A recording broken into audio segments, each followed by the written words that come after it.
Hi everyone, welcome to Bind Edutech. आज हम लोग क्लास 12th केमिस्ट्री में जो फर्स्ट यूनिट है सॉलिड स्टेट, इसको स्टार्ट करने वाले हैं। और यह जो सॉलिड स्टेट इस यूनिट का नाम है, तो इसमें किन चीज़ों के बारे में पढ़ना है, कौन से टॉपिक्स को डील करना है, ये तो चैप्टर का नाम से ही पता चल रहा है हम लोग को। पूरे चैप्टर में सॉलिड्स के बारे में ही पढ़ना है। कोई भी सब्सटेंस को सॉलिड कब कहेंगे, क्यों कहेंगे उसे सॉलिड हम लोग, क्या प्रॉपर्टीज़ हैं, और आखिर वैसा क्या है कि इस सॉलिड पे एक अलग सा यूनिट बन चुका है सॉलिड स्टेट। मैटर के जो तीन मुख्य स्टेट्स हैं, सॉलिड, लिक्विड और गैस, इसमें से लिक्विड और गैसियस स्टेट्स के बारे में जो है ना आप class 11th states of matter chapter में पढ़े होंगे। तो बच जा रहा था सॉलिड स्टेट, और यह सॉलिड स्टेट जो है अभी क्लास 12th का जो है फर्स्ट यूनिट ही है। और इस पूरे यूनिट में जो है काफ़ी डीपली और काफ़ी डिटेल में जो है हम लोग सॉलिड के बारे में पढ़ने वाले हैं। हालांकि हम लोग जान रहे हैं कि मैटर के जो है कुल 5 स्टेट्स अभी तक ऑब्जर्व किए गए हैं, solid state, liquid state, gaseous state, इसके अलावे प्लाज्मा स्टेट और एक बोस-आइंस्टीन कंडेंसेट। हालांकि ये दोनों का उतना एक्सप्लेनेशन अभी नहीं पढ़ना है हम लोग को, क्योंकि जो मैक्सिमम सब्सटेंस हैं इस यूनिवर्स पे वे बेसिकली इन तीनों स्टेट्स में एग्जिस्ट करते हैं।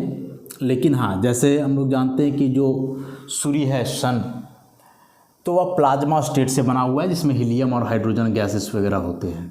तो इसके अतिरिक्त भी ये दो हैं, लेकिन मुख्य ये तीन हुए, सॉलिड, लिक्विड और गैस। इसमें से लिक्विड और गैस के बारे में ऑलरेडी हमने states of matter class 11th में पढ़ा। तो अब यह जो सॉलिड बच जा रहा है, इसी के बारे में इस पूरे यूनिट में जो है हम लोग डील करने वाले हैं कि आखिर ये सॉलिड्स होते क्या हैं, और काफ़ी बारीकी से पढ़ने वाले हैं इस चैप्टर को। काफ़ी इम्पॉर्टेंट चैप्टर भी है competitive examination point of view से। इन तीनों में, सॉलिड, लिक्विड और गैसियस स्टेट में, जो सबसे इम्पॉर्टेंट पोर्शन है वह सॉलिड स्टेट ही है। और सॉलिड स्टेट इम्पॉर्टेंट इस मायने में समझा जाता है कि जैसे अभी आप पढ़ोगे सॉलिड स्टेट केमिस्ट्री, आपको सॉलिड स्टेट फिजिक्स भी पढ़ना होता है। फिजिक्स में भी आप सॉलिड स्टेट पढ़ने वाले हो, केमिस्ट्री में भी सॉलिड स्टेट है, लेकिन मुख्य वहाँ जो है इससे रिलेटेड कुछ इंपॉर्टेंट फिनोमेना पढ़ने होते हैं। तो हम लोग टॉपिक पे आ जाते हैं कि सॉलिड स्टेट में आखिर यह सॉलिड है क्या। तो सॉलिड क्या है, तो हम लोग देखें अभी कि यह फॉर्म ऑफ मैटर, पदार्थ का एक प्रकार होता है, a form of matter which possesses rigidity and possesses a definite shape and a definite volume is known as solid. Simple सा डिफिनेशन है। हालांकि अभी सॉलिड के बारे में काफ़ी डिटेल में हम लोग देखने वाले हैं, लेकिन जो एक सिंपल वे हो सकता है किसी सॉलिड को डिफाइन करने का, कि सॉलिड जो है एक कोई पदार्थ का जो है एक फॉर्म हुआ, एक टाइप हुआ उसका, जो पोजेज किए रहता है रिजिडिटी, जो रिजिड होते हैं, दृढ़ होते हैं, और साथ ही साथ उनका एक डेफिनिट शेप होता है और एक डेफिनिट वॉल्यूम होता है। शेप की बात करें हम लोग, तो शेप को हिंदी में जो है हम लोग बोलते हैं आकृति। आकृति मतलब एक संरचना, बनावट, ऐसा समझ सकते हो, बनावट। और वॉल्यूम को हिंदी में हम लोग बोलते हैं आयतन। तो यदि आप इन दो वर्ड्स के बारे में चर्चा करोगे तो यहाँ से भी बहुत कुछ पता चलने वाला है सॉलिड के बारे में। यह जो आयतन है, वॉल्यूम, बेसिकली इसको हम लोग डिफाइन करते हैं space occupied classify an object, या फिर ये पार्टिकल या सिस्टम कुछ भी। और आकृति जो है संरचना, बनावट या कहीं ना कहीं डिपेंड करता है अरेंजमेंट ऑफ पार्टिकल्स पे, अरेंजमेंट ऑफ पार्टिकल्स पे, ऐसा। तो यदि किसी सॉलिड का एक डेफिनिट शेप है, यदि किसी सॉलिड का एक डेफिनिट शेप है, उसका एक आकृति है, एक बनावट है, तो ऑब्वियसली जो उसमें पार्टिकल्स होंगे उनका एक रेगुलर अरेंजमेंट होगा। जैसे मान लो कि कुछ पार्टिकल्स हैं इस प्रकार से अरेंज हैं, एक ऑर्डर में अरेंज है लाइक दिस, तो यह एक डेफिनिट अरेंजमेंट हुआ, रेक्टेंगुलर अरेंजमेंट इसको हम लोग बोल सकते हैं, रेक्टेंगुलर अरेंजमेंट हुआ यह। लेकिन इन्हीं पार्टिकल्स को आप यदि इस प्रकार से अरेंज करते हो और हम पूछें कि बताओ यह कौन सा अरेंजमेंट है, आप कोई अरेंजमेंट नहीं बता पाओगे, या कोई डेफिनिट अरेंजमेंट नहीं है, नो एनी डेफिनिट अरेंजमेंट। तो यह जो रेगुलर शेप आप बता पा रहे हो रेक्टेंगुलर, कि यह अरेंजमेंट एक रेक्टेंगल की तरह दिखाई दे रहा है, यह तभी पॉसिबल हुआ जब इन पार्टिकल्स का एक डेफिनिट अरेंजमेंट हो पाया। तो ऐसे भी बोल सकते हैं कि एक सॉलिड के जो कंस्टिट्यूएंट पार्टिकल्स होते हैं, मतलब जिन पार्टिकल्स से मिल करके कोई सॉलिड बना होता है, उन पार्टिकल्स का एक डेफिनिट अरेंजमेंट होता है, दैट्स वाई उनका डेफिनिट शेप है, एक निश्चित आकृति होता है, एक संरचना है, या एक सही बनावट होता है। अब चूंकि पार्टिकल्स एक ऑर्डर में ही रहने वाले हैं, इसलिए जो यह स्पेस ऑक्यूपाई करेगा यह भी फिक्स रहने वाला है। यदि पार्टिकल ऐसे डिसऑर्डर होते रहते, मतलब अभी ऑर्डर में है फिर जैसे तैसे हो गए, तो स्पेस में भी वैरी कर सकता था। लेकिन चूंकि इनका अरेंजमेंट फिक्स रहने वाला है, इसलिए ये जो जगह घेरेंगे, जो स्पेस ऑक्यूपाई करेंगे, वह भी क्या होने वाला है, फिक्स। तो किसी भी पदार्थ का वह अवस्था जिसमें रिजिडिटी होता है, दृढ़ता होती है, और उसका आयतन और आकृति दोनों निश्चित हो, तो इस अवस्था को जो है हम लोग ठोस अवस्था, मतलब कि सॉलिड के नाम से जानते हैं। इसके अलावे अब बहुत कुछ है इस सॉलिड के बारे में कहने को। इतना डेफिनेशन तो हम लोग बहुत पहले से ही पढ़ते आ रहे हैं, क्लास 3-4 से बच्चे पढ़ते हैं कि ये सॉलिड लिक्विड गैस क्या हैं। तो उन्हीं डेफिनेशन को अब थोड़ा सा हम लोग इलाबोरेट करने वाले हैं। जैसे यहाँ अभी हमने डेफिनिट शेप और डेफिनिट वॉल्यूम को डिस्कस करा कि क्या मतलब है इस डेफिनिट शेप और डेफिनिट वॉल्यूम का, उसी प्रकार से ऐसे और कई फीचर्स हैं सॉलिड के बारे में जिसको हम लोग अभी डिस्कस करेंगे और इसके बारे में समझेंगे, जानेंगे। तो सॉलिड्स जो होते हैं, जिससे बने होते हैं, वे उसके लिए कहलाते हैं कंस्टिट्यूएंट पार्टिकल्स। सॉलिड्स जिससे बने होते हैं, जिन पार्टिकल्स से, वे उसके लिए क्या कहलाते हैं, कंस्टिट्यूएंट पार्टिकल्स। और ये कंस्टिट्यूएंट पार्टिकल्स हो सकते हैं कोई एटम्स, हो सकते हैं कोई मॉलिक्यूल्स, या हो सकते हैं कोई आयंस। तो ये एटम्स, मॉलिक्यूल्स या आयंस को हम लोग क्या बोलते हैं, कंस्टिट्यूएंट पार्टिकल्स बोलते हैं। आगे हम लोग जब सॉलिड का क्लासिफिकेशन देखेंगे, वहाँ पढ़ेंगे कि इन कंस्टिट्यूएंट पार्टिकल्स के आधार पे ही सॉलिड को अलग अलग क्लास में रखा गया है। खैर, कोई भी पार्टिकल यदि हम लोग लें, तो सबसे बड़ा प्रश्न यहाँ से आता है कि यह सॉलिड स्टेट जो है एग्जिस्ट कब करेगा, किसी भी सब्सटेंस का सॉलिड स्टेट एग्जिस्ट कब करेगा। हम लोग जानते हैं कि प्रत्येक सब्सटेंस के फिजिकल स्टेट को चेंज किया जा सकता है। यदि कोई सॉलिड सब्सटेंस है तो उसको लिक्विड में बदला जा सकता है, गैसियस फॉर्म में बदला जा सकता है। यदि कोई गैसियस सब्सटेंस है तो उसको लिक्विफाई किया जा सकता है, सॉलिडिफाई किया जा सकता है। ये बात हम लोग जानते हैं कि सॉलिड को लिक्विड में कन्वर्ट किया जा सकता है, लिक्विड को गैस में। ऐसे सॉलिड को हीट करेंगे तो लिक्विड, लिक्विड को हीट करेंगे तो गैस, वापस गैस को कूल करेंगे तो लिक्विड, और फिर लिक्विड को कूल करेंगे तो सॉलिड। अलग अलग कंडीशंस होते हैं, लेकिन प्रोसेस तो यही है। तो हर एक सब्सटेंस को आप सॉलिड, लिक्विड, गैस में कन्वर्ट कर सकते हो। हालांकि कुछ सब्सटेंस वैसे भी हैं जो लिक्विड स्टेट में कन्वर्ट हुए बिना गैसियस स्टेट में जाते हैं, सब्लिमेशन जो प्रोसेस कहलाता है। लेकिन मोस्ट ऑफ दी कंपाउंड्स या सब्सटेंस की हम लोग बात करें तो ये इंटर कन्वर्सन्स पॉसिबल हैं। तो ठीक है कि कोई सब्सटेंस या तीनों स्टेट्स में एग्जिस्ट कर सकता है, लेकिन एक नॉर्मल कंडीशन पे, एक नॉर्मल टेम्परेचर और प्रेशर पे जो है नॉर्मल टेम्परेचर एंड प्रेशर पे क्या एग्जिस्टेंस होगा। तो नॉर्मल टेम्परेचर मतलब कि रूम टेम्परेचर की बात करते हैं 25 डिग्री सेल्सियस मतलब 298 केल्विन, और नॉर्मल प्रेशर मतलब जो एटमॉस्फेरिक प्रेशर होता है 1 atm या 10⁵ पास्कल जिसको हम लोग लेते हैं ऐसा। तो आखिर इस टेम्परेचर और प्रेशर पे जो है सब्सटेंस सॉलिड में एग्जिस्ट करेगा, लिक्विड में एग्जिस्ट करेगा या गैसियस फॉर्म में एग्जिस्ट करेगा, यह कौन सा फैक्टर डिटरमाइन करेगा। तीनों फॉर्म में एग्जिस्ट कर सकता है, लेकिन नॉर्मल कंडीशन में क्या, नॉर्मल कंडीशन में कोई सब्सटेंस सॉलिड के रूप में एग्जिस्ट कब करेगा, लिक्विड के रूप में एग्जिस्ट कब करेगा। तो इस बात को हम लोग को समझना है यहाँ से। तो देखो, एक कोई substance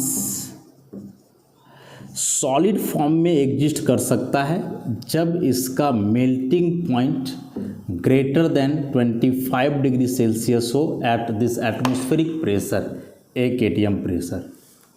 Any substance will exist as solid only when its melting point is above room temperature at atmospheric pressure। कि कोई भी सब्सटेंस सॉलिड के रूप में तभी एग्जिस्ट कर सकता है, नॉर्मल कंडीशन की बात कर रहे हैं हम लोग, जब उस सब्सटेंस का मेल्टिंग पॉइंट रूम टेम्परेचर से ज़्यादा हो एक नॉर्मल एटमॉस्फेरिक प्रेशर पे। आइस की बात करते हैं ना हम लोग कि आइस जो है सॉलिड है, डेफिनेटली सॉलिड है, but not solid at room temperature. Ice is solid below this temperature 0 degree Celsius. So normal temperature पे आइस एक सॉलिड मटेरियल नहीं है। हम लोग जो भी चीज़ें ऑब्जर्व करते हैं वह नॉर्मल टेम्परेचर, नॉर्मल कंडीशन पे ऑब्जर्व करते हैं, जो रूम टेम्परेचर होता है उस टेम्परेचर पे ऑब्जर्व करते हैं। तो आइस तो सॉलिड है, लेकिन इस 25 डिग्री सेल्सियस पे कहाँ है, 0 से कम टेम्परेचर रहा तो 0 पे आते ही या पिघल जाता है। So ice is not a perfect solid at room temperature. Room temperature की बात बोलना जरूरी है यहाँ से। रूम टेम्परेचर पे आइस सॉलिड नहीं है। तो आइस का मेल्टिंग पॉइंट 0 डिग्री सेल्सियस है, मतलब रूम टेम्परेचर से कम। तो जैसे ही इस आइस को आप रूम टेम्परेचर पे लाओगे तो यह सॉलिड रहेगा कहाँ, ये तो मेल्ट करके लिक्विड में कन्वर्ट हो जाना है। इसलिए यहाँ लगा हुआ है कि कोई भी सब्सटेंस सॉलिड के रूप में तभी एग्जिस्ट कर सकता है जब उसका मेल्टिंग पॉइंट इस रूम टेम्परेचर से अधिक हो एक नॉर्मल एटमॉस्फेरिक प्रेशर पे। तो यह कंडीशन हो गया कि कोई भी सब्सटेंस सॉलिड के रूप में एग्जिस्ट कब करेगा। तो इस कंडीशन को आप याद रखोगे कि जब उस सब्सटेंस का मेल्टिंग पॉइंट 25 डिग्री सेल्सियस मतलब 298 केल्विन से अधिक हो एक एटमॉस्फेरिक प्रेशर पे। अब उसके अतिरिक्त अभी जैसा कि हमने बताया कि सॉलिड के कंस्टिट्यूएंट पार्टिकल्स हैं ये एटम्स, मॉलिक्यूल्स या आयंस। तो आखिर वैसा क्या है कि ये कंस्टिट्यूएंट पार्टिकल्स कभी एक ऑर्डर में अरेंज होते हैं, कभी डिसऑर्डर होते हैं, पार्टिकल्स कभी नज़दीक होते हैं कभी दूर होते हैं। आखिर उसी के चलते तो अलग अलग फॉर्म में एग्जिस्ट करता है कोई सब्सटेंस। आप सॉलिड, लिक्विड, गैस के बारे में एक थोड़ा सा अंतर यदि जानो, पहले से हम लोग जान रहे हैं, बस थोड़ा सा याद दिलाते हैं इसको कि यदि कोई सॉलिड सब्सटेंस है तो इसके पार्टिकल्स ऐसे एकदम सट करके होते हैं और एक रेगुलर ऑर्डर में रहते हैं। यदि कोई लिक्विड सब्सटेंस हो तो इसके पार्टिकल थोड़े दूर दूर होते हैं और डिसऑर्डर होते हैं।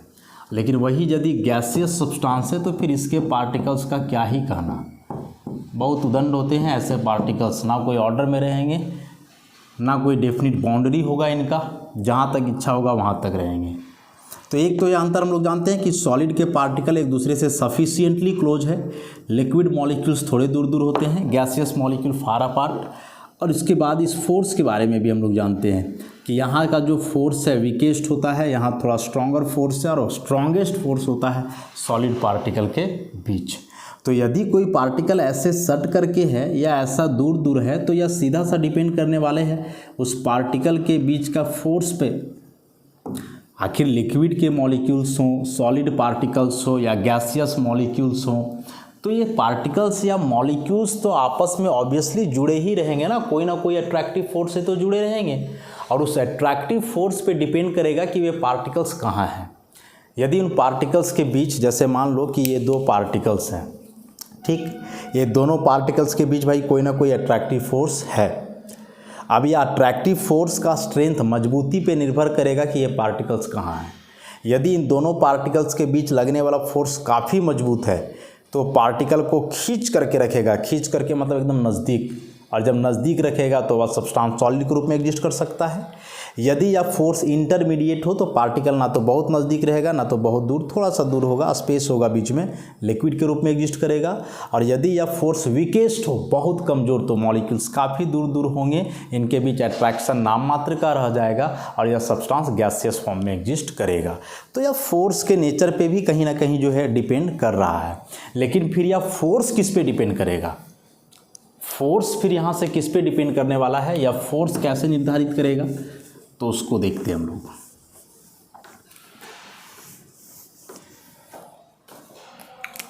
तो किसी भी सब्सटेंस का जो मोस्ट स्टेबल स्टेट होता है, मोस्ट स्टेबल स्टेट, वह डिपेंड करता है net effect of to opposing forces.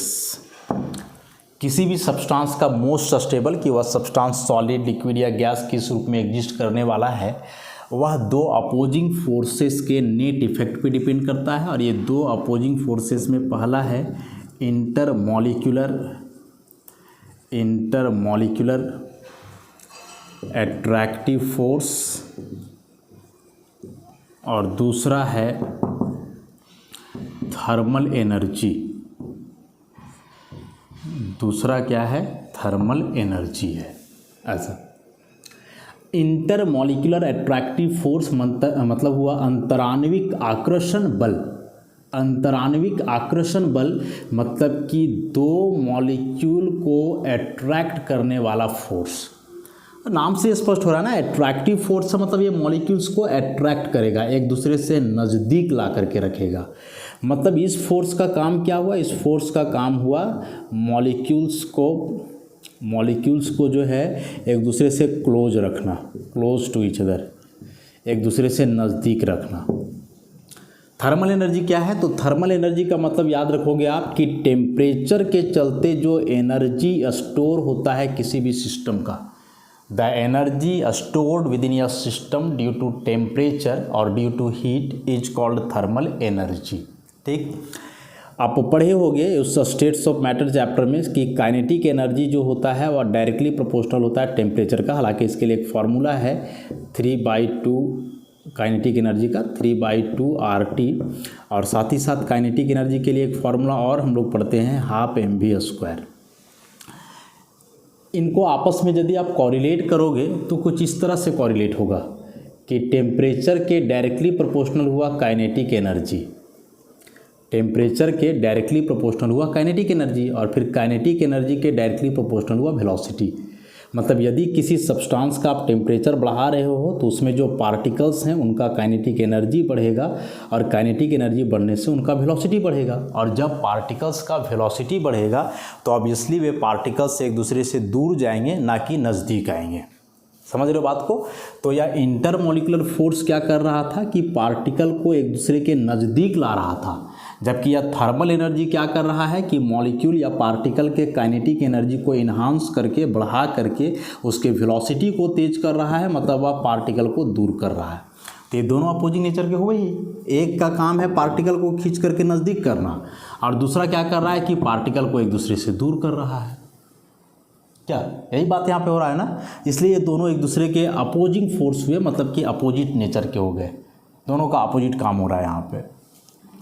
अब जैसा कि हम लोग जानते हैं कि कोई भी सब्सटेंस जब सॉलिड स्टेट में एग्जिस्ट करता है तो ऑब्वियसली यह सॉलिड स्टेट एक सर्टेन बिलो टेम्परेचर में ही एग्जिस्ट करता है, सर्टेन बिलो टेम्परेचर में ही एग्जिस्ट करता है। हर एक सब्सटेंस के लिए यह टेम्परेचर अलग अलग होता है, स्पेसिफिक होता है।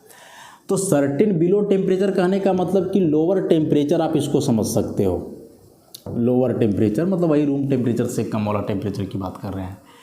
तो जब टेम्परेचर कम हो, लोअर टेम्परेचर, तो हमने क्या बोला कि इस टेम्परेचर पे डिपेंड कर रहा है thermal energy. Thermal energy even directly proportionally हुआ टेम्परेचर का। तो यदि टेम्परेचर कम है इसका मतलब हुआ कि जो थर्मल एनर्जी है वह कम होगा। थर्मल एनर्जी कम होने का मतलब हुआ कि उस मॉलिक्यूल के पास काइनेटिक एनर्जी कम होगा। काइनेटिक एनर्जी कम होने का मतलब हुआ कि उसका वेलोसिटी कम होगा, और जब वेलोसिटी कम होगा वे मॉलिक्यूल एक दूसरे से दूर नहीं जा पाएंगे तो नज़दीक रहेंगे, और जब नज़दीक रहेंगे तो उनके बीच का जो एट्रैक्टिव फोर्स है वह मैक्सिमम स्ट्रेंथ का होगा, मैक्सिमम स्ट्रेंथ का होगा। और जब पार्टिकल्स ऐसे एक दूसरे से काफ़ी नज़दीक हो, उनके बीच ऑपरेटिंग फोर्स एक मजबूत फोर्स हो, तो ऑब्वियसली वह सब्सटेंस एग्जिस्ट करेगा किस फॉर्म में, सॉलिड के फॉर्म में।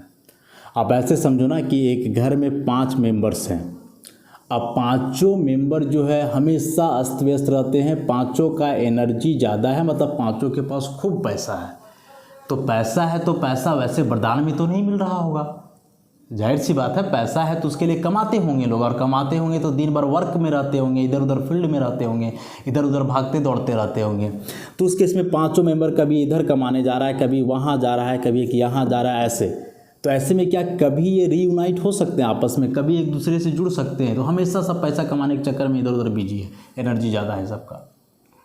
लेकिन वही यदि एनर्जी कम रहे, इतना दौड़ धूप ना करे, तो हो सकता है कि ये कभी आपस में साथ में बैठेंगे, और जब साथ में बैठेंगे एक दूसरे के नज़दीक रहेंगे और इनके बीच ज़्यादा लगाव होगा, गहरा लगाव होगा। लेकिन वही जो इधर उधर मूव कर रहे थे तो इनके बीच लगाव ना के बराबर होता है। यही तो है आजकल के भागदौड़ ज़िंदगी में, जो है हम लोग इतने व्यस्त रहते हैं अपने कामों को ले करके कि खुद के परिवार के सदस्यों के साथ उतना लगाव और उतना मेल मिलाव नहीं रह पाता है, क्योंकि सबका एनर्जी हाई है, सब इधर उधर मूव कर रहे हैं। बहुत कम मिलेगा देखने को कि परिवार के सदस्यों के बीच बहुत बढ़िया मेल मिलाव है, वे हमेशा साथ बैठ कर के खाते हैं या साथ रहते हैं, उनके बीच अट्रैक्शन ज़्यादा हो। तो ये सब एनर्जी डिसाइड कर रहा है कि आपके बीच का अट्रैक्शन ज़्यादा होगा या कम। कम एनर्जी है आपका तो अट्रैक्शन ज़्यादा होगा, नज़दीक रहोगे एक दूसरे से, आप एक दूसरे से मतलब रखोगे, पूछोगे एक दूसरे को। और सब करोड़पति और अरबपति है भाई, तो सब तो अपने अपने में मतलब है, किसी को कोई मतलब नहीं है दूसरे से, ऐसा। तो हम लोग का जो एनर्जी है वह कहीं ना कहीं पैसे के रूप में एनर्जी होता है, और यहाँ जो पार्टिकल्स है इनका एनर्जी थर्मल एनर्जी के रूप में स्टोर हो रहा है। सिंपल सी बात है। तो वही हम बताएं कि किसी भी सब्सटेंस का जो मोस्ट स्टेबल स्टेट है वह डिपेंड करता है दो अपोजिंग फोर्सेस के नेट इफेक्ट पे। उसमें से एक है इंटरमॉलिक्यूलर फोर्स और दूसरा है थर्मल एनर्जी।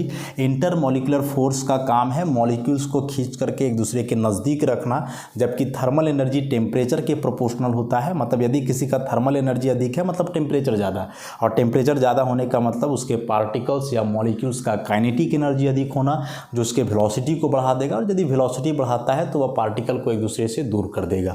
मतलब एक पार्टिकल को नज़दीक ला रहा है, दूसरा पार्टिकल्स को दूर कर रहा है। At sufficiently low temperature, lower temperature पे क्या होता है कि उसका थर्मल एनर्जी कम होगा। थर्मल एनर्जी कम होने से पार्टिकल का काइनेटिक एनर्जी कम, उसका वेलोसिटी कम। तो इस केस में वे पार्टिकल्स एक दूसरे के नज़दीक रहेंगे और उनके बीच का ऑपरेटिंग फोर्स मैक्सिमम स्ट्रेंथ का होगा, और इस केस में वह सब्सटेंस एग्जिस्ट करेगा किस फॉर्म में, सॉलिड के फॉर्म में। तो कब एग्जिस्ट करेगा वो देख लिए, जब उसका मेल्टिंग पॉइंट रूम टेम्परेचर से ज़्यादा हो नॉर्मल प्रेशर पे। कैसे एग्जिस्ट करेगा वो भी हम लोग देख लिए, ये दो अपोजिंग फोर्सेस के नेट इफेक्ट पे। अब यदि सॉलिड के पार्टिकल्स एक दूसरे से स्ट्रांगली जुड़े हुए हैं मैक्सिमम स्ट्रेंथ के फोर्स से, मतलब इन पार्टिकल के बीच जितना स्ट्रांग फोर्स हो सकता था इस सब्सटेंस के लिए उतना है, ऐसा। तो इसका जाहिर सा मतलब सिंपल सा इसका मतलब हुआ, जाहिर है इस बात से कि ऐसे पार्टिकल कोई रैंडम मोशन में नहीं रह पाएंगे। मोशन को कई प्रकार से क्लासिफाई किया गया है। तो एक जो मोशन है ट्रांसलेटरी मोशन होता है, और यह ट्रांसलेटरी मोशन होता है किसी भी पार्टिकल का मोशन एक सर्टेन डायरेक्शन में एक सर्टेन एक्सिस के अलोंग, ट्रांसलेटरी मोशन कहलाता है। एक होता है रोटेटरी या रोटेशनल मोशन होता है, तो रोटेशनल मोशन मतलब अपनी जगह पे पार्टिकल रोटेट करेगा। एक होता है वाइब्रेशनल मोशन या वाइब्रेटरी मोशन, वाइब्रेशनल या वाइब्रेटरी जो भी आप बोलो। तो उस केस में पार्टिकल ना तो किसी पर्टिकुलर डायरेक्शन में मूव करेगा, ना तो रोटेट करेगा, बस अपने जगह पे वाइब्रेट करते रहेगा। और यही वाइब्रेशनल मोशन होता है किसका, सॉलिड के पार्टिकल का। बहुत इंपॉर्टेंट है, एग्जाम में आता है कि सॉलिड पार्टिकल्स किस प्रकार के मोशन को प्रोड्यूस करते हैं। ऑप्शन दे देगा, translatory motion, rotational motion, circular motion, vibrational motion या ऑसिलेटरी मोशन, ऐसे कई ऑप्शन दिए रहेंगे। तो याद रखोगे कि सॉलिड पार्टिकल्स अपने ही पोजीशन पे केवल ऑसिलेट करते हैं, केवल वाइब्रेट करते हैं, वे इधर उधर मूव नहीं करते हैं। और यही वाइब्रेशन के चलते जो है उन पार्टिकल्स के पास एनर्जी स्टोर होता है, वाइब्रेशनल एनर्जी या ऑसिलेटरी एनर्जी उसको हम लोग बोल सकते हैं। So solid particles have no translatory motion, no circular motion, no linear motion, they possess only vibrational motion और ऑसिलेटरी मोशन। इस बात को हम लोग याद रखेंगे। उसके बाद कि ये जो सॉलिड पार्टिकल्स होते हैं, याद रखोगे कि जो सॉलिड के पार्टिकल्स होते हैं उन सॉलिड पार्टिकल्स का जो है लिस्ट काइनेटिक एनर्जी होता है। यह भी बहुत इंपॉर्टेंट पॉइंट है। लिस्ट काइनेटिक एनर्जी मतलब सॉलिड पार्टिकल्स का जो काइनेटिक एनर्जी है वह मिनिमम होता है, कम से कम, उससे कम हो ही नहीं सकता है। और काइनेटिक एनर्जी उनका कम से कम है, मिनिमम है, इसीलिए तो वे रुके हुए हैं, वे नज़दीक हैं एक दूसरे के। और नज़दीक होने के चलते ही जो है उनका एट्रैक्टिव फोर्स जो है, इंटरमॉलिक्यूलर फोर्स, वह मैक्सिमम स्ट्रेंथ का है। तो यहाँ से एक बात हम लोग ये भी तो समझ सकते हैं कि जो इंटरमॉलिक्यूलर फोर्स होता है वह कहीं ना कहीं इनवर्सली प्रोपोर्शनल होता है किसका, तो काइनेटिक एनर्जी और पार्टिकल का। कि यदि उस पार्टिकल का काइनेटिक एनर्जी ज़्यादा है तो उसका इंटरमॉलिक्यूलर फोर्स का स्ट्रेंथ कम होगा, और यदि काइनेटिक एनर्जी कम है तो इंटरमॉलिक्यूलर फोर्स का स्ट्रेंथ ज़्यादा होगा। तो यहाँ हम लोग देखे थे ना कि टेम्परेचर बढ़ा रहे थे तो काइनेटिक एनर्जी बढ़ रहा था, और जब काइनेटिक एनर्जी बढ़ेगा तो पार्टिकल एक दूसरे से थोड़े दूर रहेंगे, तो जाहिर सी बात है इनके बीच का ऑपरेटिंग फोर्स क्या होगा, वीक होगा, कमज़ोर होगा। तो स्टैंडर्ड एक्सप्लेनेशन हुआ। अभी तक हम लोग बस इतना जान रहे थे कि सब्सटेंस सॉलिड के रूप में है, कब होगा, कैसे होगा, शायद ये बातें अभी तक पता नहीं थी हम लोग को, लेकिन अब हम लोग जान गए इस बात को कि कब कोई सब्सटेंस या कैसे जो है कोई सब्सटेंस एग्जिस्ट करेगा सॉलिड के रूप में। इसके अतिरिक्त यदि हम लोग बात करें अब, तो कॉमन से जो प्रॉपर्टीज होते हैं सॉलिड के, उन प्रॉपर्टीज की अब बात कर लें। बोल रहा है कि यदि कोई सब्सटेंस है तो एग्जिस्ट तो तीनों फॉर्म में कर सकता है, सॉलिड, लिक्विड, गैस। तो ऑब्वियसली तीनों का जो मास होगा वह फिक्स्ड होगा। तो for a given mass of substance, जो सॉलिड है इसका डेंसिटी मैक्सिमम होता है, क्योंकि डेंसिटी का फॉर्मूला है मास बाय वॉल्यूम। मास तो फिक्स है और वॉल्यूम का वेरिएशन हम लोग जानते हैं, सॉलिड से ज़्यादा वॉल्यूम लिक्विड का, इससे ज़्यादा वॉल्यूम होता है किसका, गैस का। मतलब गैसियस मॉलिक्यूल ज़्यादा जगह घेरते हैं, दूर दूर होते हैं ना, सॉलिड लिक्विड के उससे कम और सॉलिड के सबसे कम।